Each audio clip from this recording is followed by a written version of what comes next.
नमस्कार मित्रांनो, आजच्या आपण सेशनमध्ये केमिस्ट्री हा सब्जेक्ट जो 12वी सायन्स 2020-21 या सिलेबसमध्ये आहे तो आपण स्टार्ट करणार आहे. तर लक्षात घ्या मित्रांनो,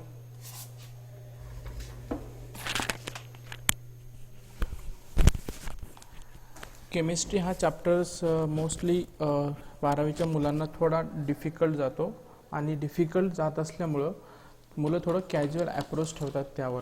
तर कॅज्युअल अप्रोच न ठेवता आपण जर एकदम इंटरेस्ट घेऊन, म्हणजेच जसं आपण एखादा खेळ खेळतो आणि या खेळामध्ये जर आपण इंटरेस्ट घेतला तर नक्कीच तो आपल्याला समजतो. तर त्याप्रमाणे जर आपण गेलं तर नक्कीच आपल्याला याचा फायदा होणार आहे आणि आपला इंटरेस्ट हा भेटणार आहे. तर आपण या क्लासेसमध्ये आपल्या क्लासेस थ्रू, आपल्या इन्स्टिट्यूट थ्रू आपण मुलांना केमिस्ट्रीमध्ये एक इंटरेस्ट क्रिएट करून यामध्ये कसं कमांड मिळवता येईल हे आपण पूर्ण पद्धतीनं प्रयत्न करणार आहे. तरी मुलांनी केमिस्ट्रीला न घाबरता यामध्ये आपल्याला इंटरेस्ट आणून अभ्यासाला सुरुवात करायची आहे. जसं पाहिलं मित्रांनो की आपल्याला केमिस्ट्री हा 3 पार्ट्समध्ये डिवाइड होतो. एक होतो फिजिकल केमिस्ट्री, दुसरा होतो इनऑर्गॅनिक केमिस्ट्री आणि तिसरा होतो organic chemistry. Inorganic chemistry, organic chemistry आणि फिजिकल केमिस्ट्री. तर आपण असे पार्ट हे करूयात आणि एक पार्टमध्ये आपण त्याचे कमांड घेऊयात केमिस्ट्रीमध्ये. तर आपण आजचा जो चॅप्टर स्टडी करतोय फिजिकल केमिस्ट्रीमधला सॉलिड स्टेट्स हा चॅप्टर स्टडी करतोय, जो की रिवाइज सिलेबस 2020-21 नुसार असेल. तर आपण आता चॅप्टर हा स्टार्ट करूयात. इंटरेस्ट क्रिएट करा. ज्या ठिकाणी तुम्हाला अडचण येईल त्या ठिकाणी we are here to guide you, लेकिन आपको सब यहाँ पे जो कुछ कन्फ्यूजन होगा वो सब दूर करके लेने का है. So this is the first things I would like to tell you through this session. तो घाबरायची काहीच गरज नाही. जिथं अडचण असेल तिथं क्वेश्चन विचारत जा, व्हॉट्सअप थ्रू विचारत जा, व्हिडिओ थ्रू विचारत जा. एनी प्रॉब्लेम्स, कुठं जरी प्रॉब्लेम, डाऊट, क्वेरी आली तर तुम्ही ते कन्सेप्ट क्लिअर करून घ्या आणि कमांड एक पॉईंटवर मिळवत जा. आता जर पाहिलं आपण, ज्यावेळेस आपण इंट्रोडक्शन करतोय मित्रांनो, लक्षात घ्या, आपण इंट्रोडक्शन ज्यावेळेस आपण स्टडी करतोय तर आपल्याला पहिल्यांदा मॅटर्स म्हणजे काय माहिती असणं आवश्यक आहे. हे जे युनिवर्स आहे, हे जे वर्ल्ड आहे, हे मॅटरने बनलेलं आहे आणि प्रत्येक मॅटर हे क्लासिफाय करतोय आपण 3 टाईपमध्ये.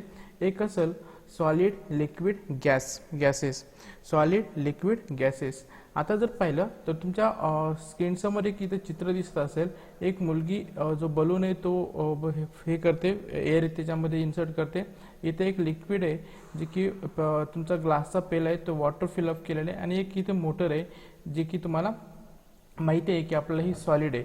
म्हणजेच हे इथे तुम्ही एक्झाम्पल घेऊ शकता, गॅसियस, लिक्विड आणि सॉलिड. तर प्रत्येक मॅटर्स आपण क्लासिफाय करतोय. Each and every matters we are classified into the 3 types, solid, liquid and the gases. आता जर पाहिलं आपण, तुम्ही सध्या लॉकडाऊनमध्ये आहात. लॉकडाऊनमध्ये तुम्ही लेक्चर अटेंड करत असताल. तुमच्या सराउंडिंग काय असेल, लॅपटॉप असेल किंवा मोबाईल असेल, कीबोर्ड असेल, मोबाईल असेल, वॉटर बॉटल असेल, बुक असेल, पेन असेल, पेपर असेल, तर नोटबुक असेल. हे तुम्ही वेगवेगळ्या प्रकारे क्लासिफाय करू शकता सॉलिड, लिक्विड आणि गॅसेसमध्ये. आता जर पाहिलं आपण, ज्यावेळेस सॉलिड, लिक्विड, गॅसेस म्हणजे आपल्याला माहिती आहे की आपण केमिस्ट्री स्टडी करतोय आणि केमिस्ट्री ज्यावेळेस स्टडी करतोय तर आपल्याला केमिस्ट्रीमध्ये ही जी मॅटर्स आहे त्याच्यामध्ये इंटरमॉलिक्युलर एक्झिस्टन्स काय असतं ते स्टडी करायचे आहेत. तर हे जे मॅटर आपण क्लासिफाय करतोय सॉलिड, लिक्विड आणि गॅसियस, तर हे मॅटर क्लासिफाय आपण 2 फॅक्टरवर डिपेंड असतं आणि ते 2 फॅक्टर डिपेंड्स आहेत. एक इंटरमॉलिक्युलर फोर्स ऑफ अट्रॅक्शन आणि दुसरं आहे थर्मल एनर्जी. तर आपल्याला कोणता पण एक मॅटर असेल तर ह्या मॅटरमध्ये दोन फॅक्टर्स हे मेजर रोल प्ले करत आहेत. एक आहे इंटरमॉलिक्युलर फोर्स ऑफ अट्रॅक्शन आणि दुसरा आहे थर्मल एनर्जी. आता जर पाहिलं आपण थोडं डिटेल्समध्ये जाऊयात. आता मी इथं थर्मल एनर्जी म्हणजे काय, थर्मल एनर्जी म्हणजे तुम्हाला जर पाहिलं असेल, थर्मल एनर्जी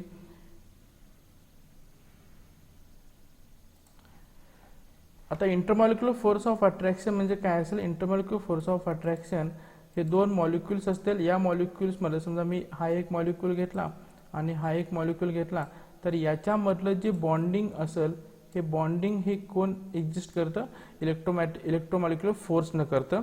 आणि जर थर्मल एनर्जी म्हणजे काय, थर्मल एनर्जीमध्ये आपण जर हे मॉलिक्यूल घेतलं किंवा मॅटर घेतलं आणि याला जर आपण हीट देतोय, याला जर हीट देतोय आपण, तर ऑब्विसली इथं टेम्परेचर काय होणार आहे, इथं ऑब्विसली टेम्परेचर काय होणार आहे, इथं टेम्परेचर हे काय होणार आहे, या ठिकाणी इन्क्रीज होणार आहे आणि टेम्परेचर इन्क्रीज होणार आहे, त्याच्यामुळे ते थर्मल एनर्जी काय होते, इन्क्रीज होते. तर हे झालं intermolecular force which exist between the two molecules. आणि टेम्परेचर ज्यावेळेस आपण हाय इन्क्रीज करतो तर थर्मल एनर्जी काय होते, इन्क्रीज होते, याला म्हणतो आपण थर्मल एनर्जी. आता जर पाहिलं, जर तुमचा इंटरमॉलिक्युलर फोर्स ही लेस दॅन आहे ॲज पर दी थर्मल एनर्जी, तर तुमचा जो मॅटर असेल तो गॅसियस स्टेटमध्ये असणार आहे. जर तुमचा इंटरमॉलिक्युलर हा एक्झॅक्टली इक्वल टू नाही म्हणता येणार, पण it is approximately equal to असेल थर्मल एनर्जी, तर तो तुमचा मॅटर असेल तो लिक्विड स्टेटमध्ये असेल. आणि जर इंटरमॉलिक्युलर फोर्स हा जर तुमचा व्हेरी स्ट्रॉंग असेल which is greater than the thermal energy, then this is called as a solid state. तर गॅसियस स्टेटमध्ये हे मॉलिक्यूल दिसत आहेत तुम्हाला, मॉलिक्युल्स हे पूर्ण वेगवेगळ्या डायरेक्शनने डिस्ट्रीब्यूट झाले असतील. लिक्विडमध्ये याची डायरेक्शन थोडी ही कंट्रोलमध्ये असेल आणि सॉलिड स्टेटमध्ये एकदम ते पॅक टुगेदर असतील, जेणेकरून त्याचा जो इंटरमॉलिक्युलर फोर्स आहे तो काय असणार आहे, आपला जास्त स्ट्रॉंग असणार आहे. आता जर पाहिला आपण,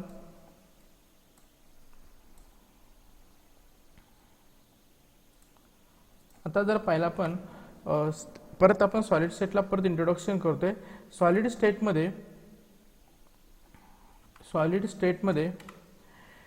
state chemistry it is also called as a material chemistry. आणि कोणता पण आता इथंच लक्षात घेतलं आपल्याला मॅटर्स हे 3 प्रकारचे आहेत, एक आहे सॉलिड, लिक्विड, गॅसेस. आणि जर आपण पिरियडिक टेबल जर पाहिला तर mostly all the elements, very small number of elements they are in the liquid state, remaining all the elements are exist in the solid state, so that it is very important to study the what is the solid state, and this is so that we are studying this solid state. म्हणजे आपण solid स्टेटचा अभ्यास का करतोय, कारण आपला solid स्टेटची number of element they are exist in the solid state, and as they exist in the solid state, so this is it is very important to understand what is happening, what is the structure, what is the internal structure of the solid. So we are studying details about the solid state. आता जर पाहिलं आपण solid state, आपण कोणते जर एक parts असतील, solid state आपण कोणता पण एक मॅटर असेल तर 3 पार्टने एक्झिस्ट असतात. एक आहे ॲटम, आयन, मॉलिक्युल्स.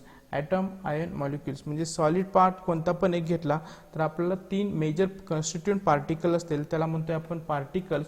त्याच्यामध्ये atom, ion, molecules, atom, ion, molecules. And these atom, ion, molecules are called particles. म्हणजे याच्या पुढे ज्यावेळेस आपण एक शब्द घेतोय पार्टिकल्स, तर आपण लगेच डोक्यामध्ये घ्यायचं की आपल्याला ॲटम, आयन आणि मॉलिक्युल्स याच्या रिलेटेड आपल्याला सांगितलं जाते. तर हे असेल आपल्याला कोणत्या पण सॉलिडमध्ये मेजर पार्ट जर पाहिला तर आपल्याला ॲटम, आयन, मॉलिक्युल्स असेल आणि त्याला म्हणतोय आपण पार्टिकल्स. तर सॉलिडचं जर इंटरनल स्ट्रक्चर पाहिलं तर हे अशा प्रकारे असेल, जे की तुम्हाला माहिती असेलच. आता लक्षात घ्या मित्रांनो, ज्यावेळेस आपण सॉलिड क्लासिफाय करतोय, solids are classified into main 2 types. The first one is crystalline solid and second is amorphous solid. तर हे जे स्ट्रक्चर पाहताय तुम्ही हे क्रिस्टलाइन सॉलिडचं आहे आणि हे जे स्ट्रक्चर पाहताय हे अमॉर्फस सॉलिडचं आहे. तर आपण डिटेल्समध्ये पाहूयात त्याचं की क्रिस्टलाइन सॉलिड म्हणजे काय, अमॉर्फस सॉलिड म्हणजे काय. आता क्रिस्टलाइन सॉलिड किंवा त्याला आपण क्रिस्टल पण म्हणतोय, it is a solid material whose constituents means atom, molecules, ions, atom, molecules, ions, they are arranged in a very highly orders over a wide range. म्हणजे यांची जी अरेंजमेंट असेल ते काय असेल, हायली ऑर्डर्ड असेल आणि त्याचे एक क्रिस्टलाइज स्ट्रक्चर फॉर्म होईल आणि ते लॉंग रेंजपर्यंत ते परत रिपीट पण होईल. तर त्याला म्हणतो आपण crystalline solid. So crystalline solid is the solid whose constitutions that is atoms, ion, molecules, they are highly orders and they are extends in all directions over a wide range. Example घेतोय आपण diamonds आणि chords घेतोय. Diamonds आणि chords हे sodium chloride, जसं आपण मीठ आहे, diamonds, solid iodines, quartz, golds, हे जे एक्झाम्पल आहेत ते आपले क्रिस्टलाइन सॉलिडचे आहेत. तर क्रिस्टलाइन सॉलिड म्हणजेच एखादी त्याचे जे कॉन्स्टंट असेल ते हायली ऑर्डर पॅक असतील and they are having a very wide range आणि त्याची जी असेल पिरियडिक असेल, अरेंजमेंट हे काय असेल पिरियडिक असेल. तर एक्झाम्पल तुम्ही नोट डाऊन करून घ्या. एक्झाम्पल हे महत्त्वाचे आहेत.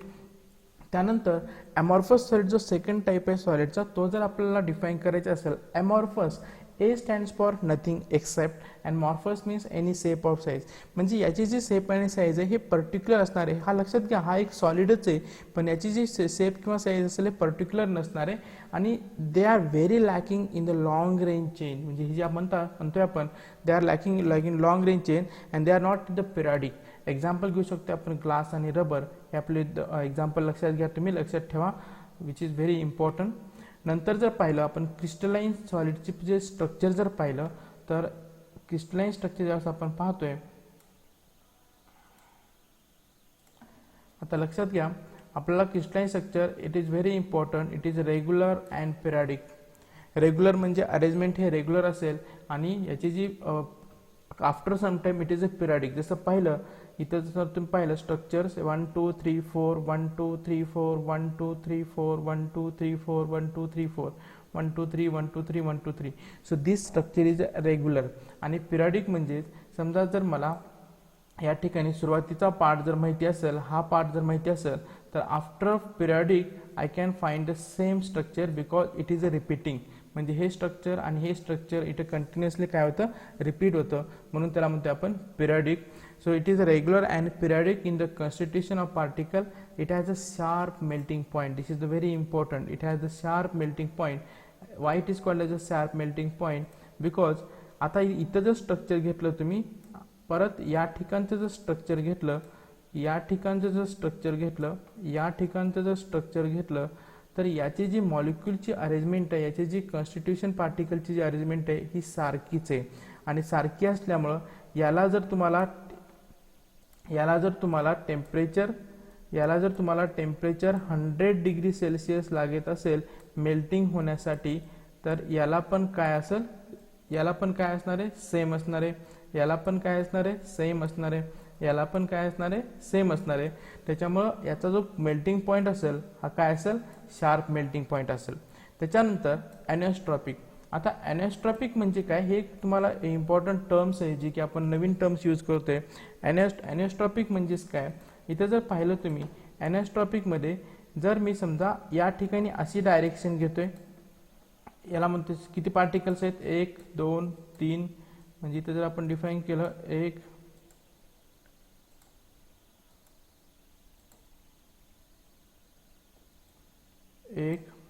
2, 1 मिनिट,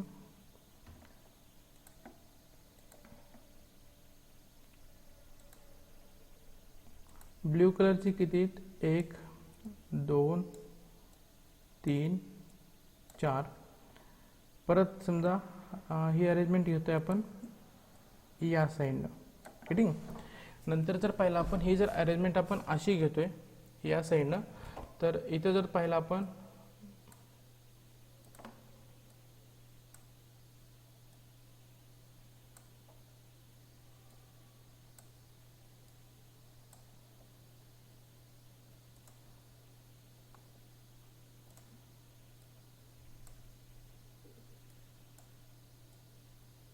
ही अरेंजमेंट अशी असेल.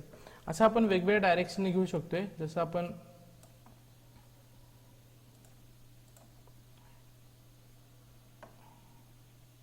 या डायरेक्शनने घेऊ शकतोय. तर हे जर पाहिलं आपण, तर दोन्ही पार्टिकलच्या मधलं जे डिस्टन्स आहे, हे डिस्टन्स काय प्रत्येक वेळेस वेगळे आहे आणि मॉलिक्यूलचे जे पार्टिकलचे कॉन्स्टिट्यूशन असेल ते पण काय असेल, वेगळं असेल. त्याच्यामुळे या ॲनिसोट्रॉपिकला आपण इथं काय म्हणतोय, physical properties, physical property, physical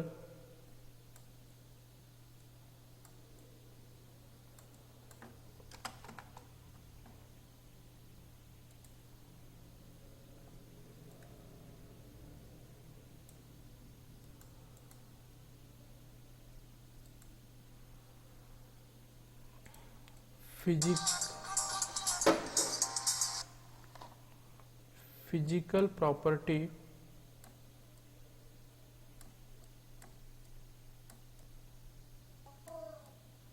physical property या असतील सेम, फिजिकल प्रॉपर्टी असतील physical property. Anisotropic means the physical property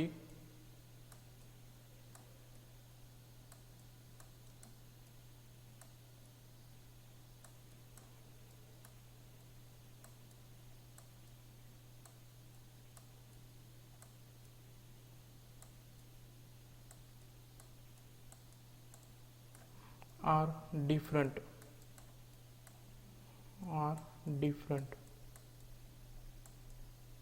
कारण दोन्हीचे मॉलिक्युल्स जर आता आपण पाहिलं are different. So this is the important. इथे जर पाहिलं तर दोन्ही मधले मॉलिक्युलचे डिस्टन्स हे डिफरंट आहे आणि फिजिकल प्रॉपर्टी काय असतील, it is a thermal expansion,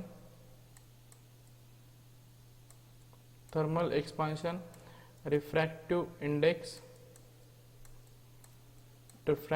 index, हे जे अशा प्रॉपर्टी असतील ह्या प्रॉपर्टी डिफरंट असेल डिफरंट डायरेक्शनला. म्हणजे या डायरेक्शनला घेतलं डिफरंट असेल, या डायरेक्शनला गेलं डिफरंट असेल, या डायरेक्शनला गेलं डिफरंट असेल, या डायरेक्शनला गेलं डिफरंट असतील. तर याला म्हणतो आपण एनिसोट्रॉपिक. नंतरचा जो पार्ट आहे आपला क्रिस्टलाइन सॉलिड मध्ये तर त्याच प्रॉपर्टी आपल्याला सेम रिपीट होईल त्या ठिकाणी. क्रिस्टलाइन सॉलिडमध्ये नंतरचा जो सॉलिड आहे आपला ॲमॉर्फस सॉलिडमध्ये याची जी अरेंजमेंट असेल ते रँडम असेल. It do not have a sharp melting point आणि it is a isotropic. It is randomly arrange. जर पाहिलं स्ट्रक्चर तुम्ही इथं हे रँडमली स्ट्रक्चर अरेंजमेंट आहे, म्हणजे इथं स्ट्रक्चर तुमचं स्पेसिफिक नाही किंवा after some time is not the periodic. तर हे रँडमली अरेंज आहे.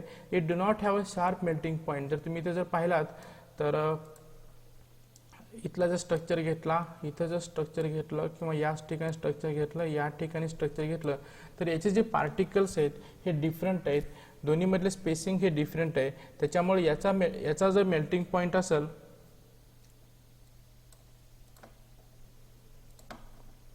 इथं जर पाहिलं या ठिकाणी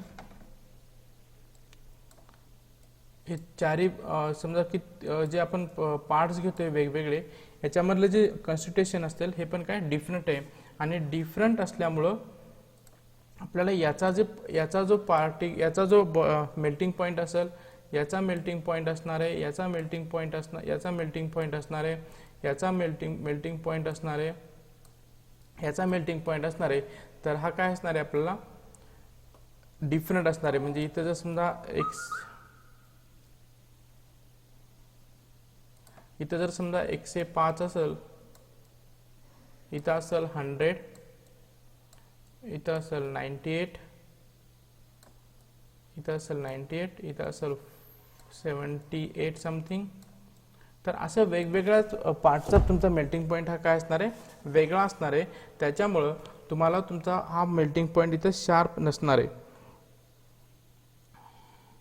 त्यानंतर याचं स्ट्रक्चर जे असेल ते काय असेल, आयसोट्रॉपिक असेल.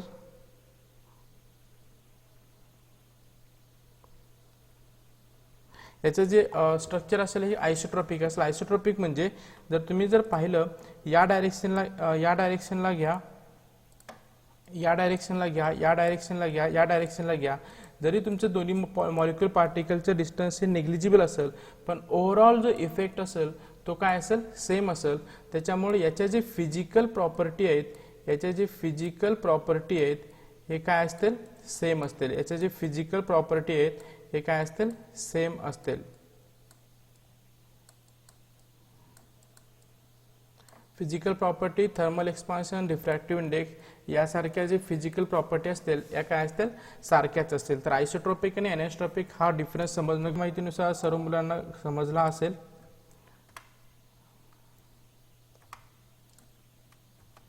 त्याच्यानंतर कंपॅरिझन ऑफ क्रिस्टलाइन सॉलिड आणि ॲमॉर्फस सॉलिड. तर हा एक इम्पॉर्टंट क्वेश्चन आहे स्टुडंट. तर सर्वांनी समजून घ्या की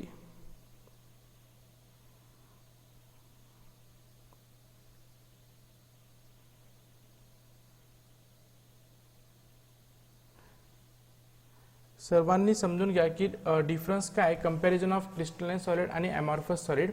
तर जर सेप पाहिलं, डेफिनेट कॅरेक्टरिस्टिक्स सेप जर पाहिलं तर याचं definite characteristics has a definite geometrical shape and it is having a irregular shape. म्हणजे जॉमेट्रिकल सेप याचा हा सेम असणार आहे आणि याचा इरेग्युलर सेप असणार आहे ॲमॉर्फसचा.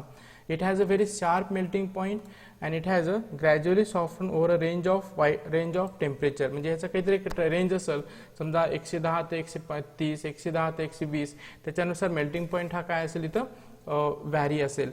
It has a cleavage property. Cleavage property म्हणजे ज्यावेळेस आपण स्प्लिट करतोय बाय द नाईफ, देन काय होईल, it has a very smooth surface when we are cutting.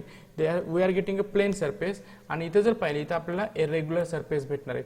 Heat of fusion, they have a definite heat of fusion and they do not have a definite heat of fusion. Anisotropy in nature, it is a isotropic in nature, आपण डिटेल्समध्ये discuss केलं आहे. It is a true solid, it is a pseudo solid, किंवा त्याला आपण म्हणतोय super cooled liquids. लक्षात घ्या, सुपर कूल्ड लिक्विड्स. ऑर्डर ही लॉंग रेंजवर असेल, पिरियडिक असेल, आणि याची शॉर्ट रेंज असेल, because they are lacking in the long range. Example तुम्ही देऊ शकता इथं ग्रॅन्युलर्स, शुगर, सॉल्ट, परत इथं तुमचा ग्लास, आणि इथं रबर. तुम्ही आणखीन एक एक्झाम्पल द्या. समजा जुनी बिल्डिंग जर तुम्ही रीच केला असाल किंवा पाहिला असाल म्युझियमच्या ह्याच्यामध्ये, तर तुम्हाला जो विंडोचं जिथे ग्लास मेड म्हणजे ग्लासपासून जी तुमची विंडो बनली असेल, तर तुम्हाला खालचा पार्ट हा ब्रॉडन दिसेल आणि वरचा जो पार्ट असेल तो निमुळता दिसेल. याचाच अर्थ लक्षात घ्या, वरचा पार्ट हा निमुळता का आहे, कारण तो ग्रॅज्युअली काय झालेला आहे, तो लिक्विफाईड झालेला आहे आणि तो बॉटमला आलेला आहे. त्याच्यामुळे वरचा पार्ट हा निमुळता असेल आणि खालचा पार्ट हा ब्रॉडन असेल. ही जी it is very gradual process, कारण याला 100 वर्ष, 150 वर्ष, 125 वर्ष असा कालावधी लागतो. तर तुम्ही जुन्या एखाद्या जर म्युझियममध्ये गेला असेल, तर तुम्हाला विंडो जर तिथे जुनी असेल, तर तुम्ही हा फिनॉमिना